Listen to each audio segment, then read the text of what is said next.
You're getting ready for this Saturday, right? Yes, UFC 318, Poirier versus Holloway 3 for the BMF Championship live. Smoothie King Arena in New Orleans. First time we've been in New Orleans since 2015. And Whoa. Dustin Poirier is retiring this weekend as he fights for the BMF Championship. So 10 years they haven't been in New Orleans. That's crazy. Yeah, That's wild. 2015, I was supposed to headline a card in New Orleans against Ryan Bader, but then I ended up fighting for the belt. I won the belt, never got a chance to fight back here. Dustin Poirier gets an opportunity to have a fairy tale ending this weekend in New Orleans, where his fight career started. That's so cool. He is one of the most respected fighters, Poirier. I'm talking about one of the most respected fighters in the game. Former champion, a legendary career. It's so cool for guys to be able to kind of go out on their own terms, right? To be able to just, this is it for me, to go out the way they want to go out. He's fighting, Holloway, who's a guy that he's had a great history with. They've had some killer fights. Is it one of those situations where, like, win, lose, or draw, like, it's good for him? Like, it doesn't even matter, like, the outcome? Or is he still, I mean, do you think you still got that, like, I want to knock this dude out? You know what I'm saying? Or is it just like, this is it. This is a nice swan song for me. What do you? I put yourself in his shoes and give Yeah. me that take. What do you think? So Dustin Poirier is in a situation where he got to kind of get the opportunity to come home and fight for a championship. His goals are solely to win this weekend. I asked him yesterday, I sat down with him for my YouTube channel and asked him, how do you deal with the love and respect knowing that you still have a fight to win this weekend? He goes, it's tough. He goes, because I'm not here to just get my roses. He wants to win. He wants to win. He wants to give these fans a lot to cheer about New Orleans. But he also recognizes the challenge ahead of him. Him and Max Holloway have now fought twice. Dustin won both fights. This is a trilogy, guys, that has spanned 13 years from fight one to fight three. So if there was a person that you would want to see him in there with for a third time, this is the guy.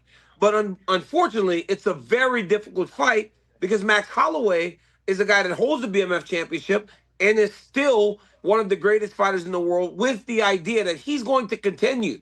So he's planning to play the spoiler. He goes, hey, I love that Dustin's getting all this respect. I respect Dustin.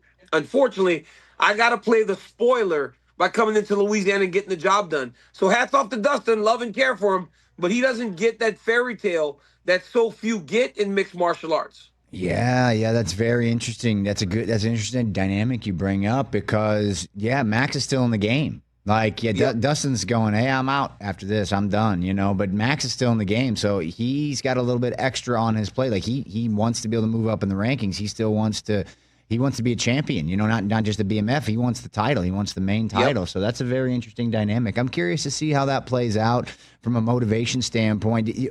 When you had your last fight, did you know it was your last fight going in? Yeah. Were you prepared in that way as well? So for me, it was interesting because I was fighting for the heavyweight championship against Stipe Miocic in our third fight. Yes.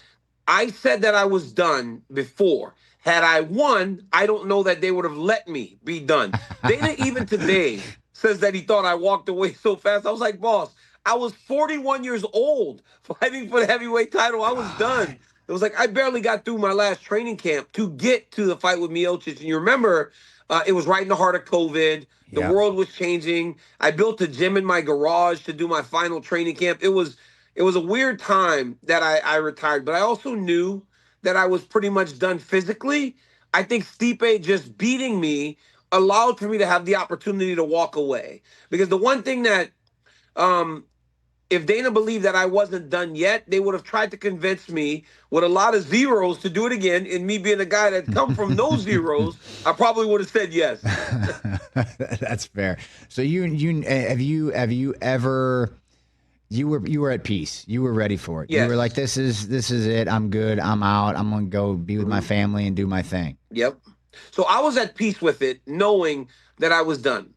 I asked Dustin yesterday, I said, hey, how have you come to terms with it? How have you dealt with it? Are you okay making peace with knowing that you will not be the man in the arena anymore?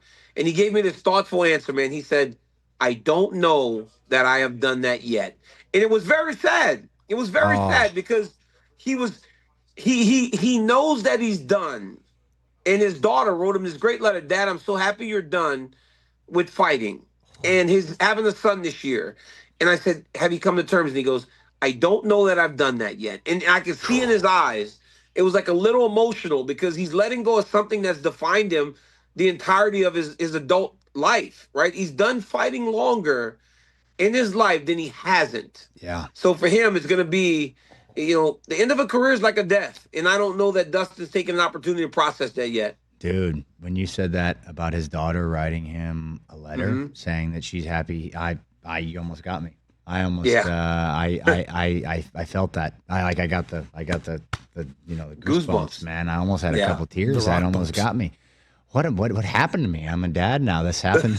Yeah, that's what it is, right? Yeah. We have daughters. Woo, we have daughters, and nothing means more than when your daughter tells you something special. No, man. Oh, my goodness. Wow, that's incredible. Catch the Rich Eisen Show live weekdays from 12 to 3 p.m. Eastern on Roku Sports Channel in the U.S.